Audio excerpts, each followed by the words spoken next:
Bonjour tout le monde, bienvenue chez Criticman, et aujourd'hui nous allons parler d'un film, nous allons parler de La Petite Boutique des Horreurs de Frank Oz, qui est sorti en 1987 et que j'ai eu la chance de voir au cinéma.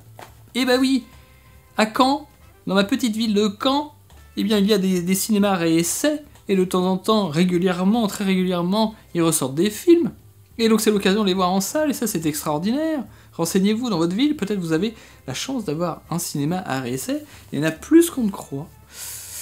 En France, nous avons cette chance quand même de soutenir un peu la culture, de mettre un petit peu d'argent là-dedans, et de pouvoir faire exister ce genre de lieu en tout cas. La Petite Boutique des Horreurs. C'est donc un film des années 80, quand même une décennie dans laquelle j'ai vu un maximum de films américains, et bien celui-là, je l'ai entendu beaucoup mentionner, et je ne l'avais jamais vu. Donc, grosse chance de le découvrir au cinéma.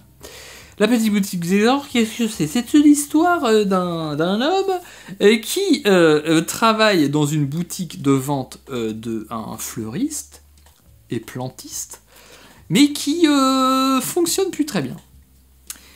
Et ce qu'il faut savoir aussi, c'est que c'est une comédie musicale. Et là, on a une formule assez particulière, puisque c'est un film un peu fantastico-horreur, comédie musicale. C'est un mélange rare. Parce que j'ai l'impression, quand même, que la comédie musicale sert plus souvent à du romantisme, à parler d'histoires de comédie romantique. Je dis plus souvent parce que c'est quand même pas systématique, mais quand même, les grandes comédies... Oh, j'exagère un peu, mais quand même. Le mélange fantastique-horreur, alors là, en comédie musicale... Il doit y en avoir, hein. Il y a La Petite Boutique des Horreurs. Et donc, ce qui m'a surpris au début, c'est une espèce de... Alors c'est lié à la musique, mais c'est lié à la musique de cette époque. Un truc très jazzy rock, qui m'a tout de suite enchanté, qui m'a fait tellement de bien. Et il y avait quelque chose dans la lumière, dans la tête des acteurs, les costumes... qui m'a donné une sensation d'une plus grande légèreté, d'une décennie sûrement un peu de manière illusoire, mais en tout cas, je pense une époque où on avait plus d'espoir qu'aujourd'hui, un monde qui était peut-être plus simple, ce qui veut pas dire un monde meilleur, hein, mais en tout cas, je sais pas trop pourquoi. Peut-être parce que, comme je disais, donc c'est un film des années 80 que je n'avais jamais vu.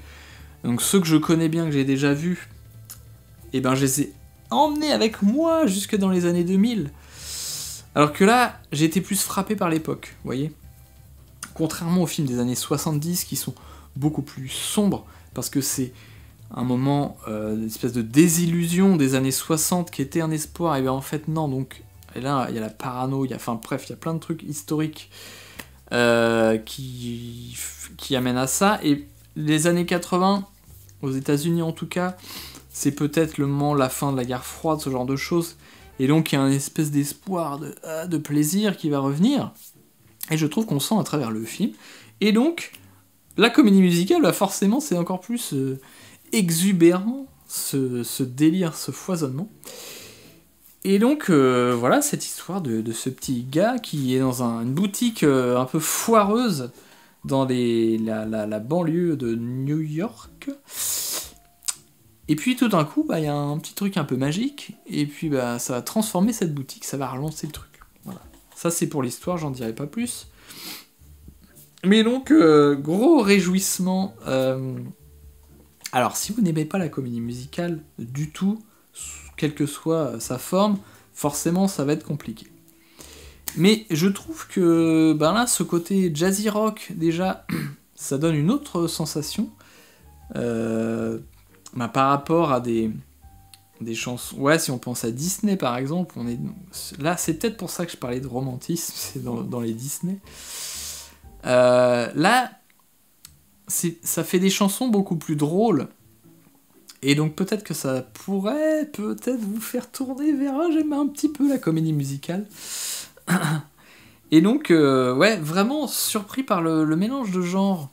Parce que je retrouve d'un côté les il y a une espèce de plante géante faite en animatronique ou marionnette. Trop bien fait d'ailleurs. La fluidité, la taille du truc, je ne sais pas comment c'est fait. C'est assez délirant de rendu. Mais en tout cas, on retrouve ce côté organique de bestiole. On pense, je sais pas, aux Gremlins, à ce genre de film.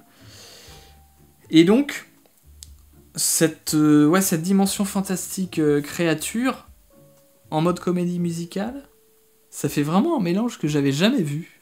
J'avais jamais vu ça. Et j'ai eu aussi la chance de le voir. A priori, c'est la version longue. J'avais pas fait spécialement gaffe. Mais il y a toute une fin, donc, enfin, pour moi, c'était juste la fin du film. Et il y a une autre version plus courte où il n'y a pas cette fin, qui, je trouve, est vraiment chouette et va très loin. Et ça aurait été dommage que ça s'arrête avant.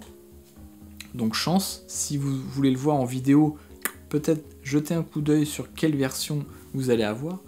Mais il y a un autre truc marrant derrière ce film, c'est que c'est l'adaptation d'une pièce de Broadway, d'où le côté comédie musicale, mais qui elle-même est l'adaptation de la première version du film dans les années 50. Film qui a été... Je sais pas si c'était une comédie musicale, mais je pense si ça a été fait en Broadway, puis refait dans les années 80. Ça donne envie de voir les autres pour comparer. J'adore comparer les adaptations comme ça. Mais donc la petite boutique des horreurs, si jamais... Là, s'il ressort en salle, parfois aussi, il y a des rééditions DVD Blu-ray, voilà, qui s'accompagnent des ressorties en salle, puisqu'il y a des restaurations, etc. Donc il va peut-être débarquer en vidéo. Si ça vous intrigue, allez-y, un petit plaisir des années 80, là, ne vous privez pas. On est sur un 4 étoiles pour la petite boutique des horreurs. Frank Oz, voilà, on l'a retrouvé dans plein... Il a participé à plein de films où justement il y a des marionnettes, même dans Star Wars, hein, attention. Voilà, et donc nous, on se retrouve bientôt pour parler d'autre chose.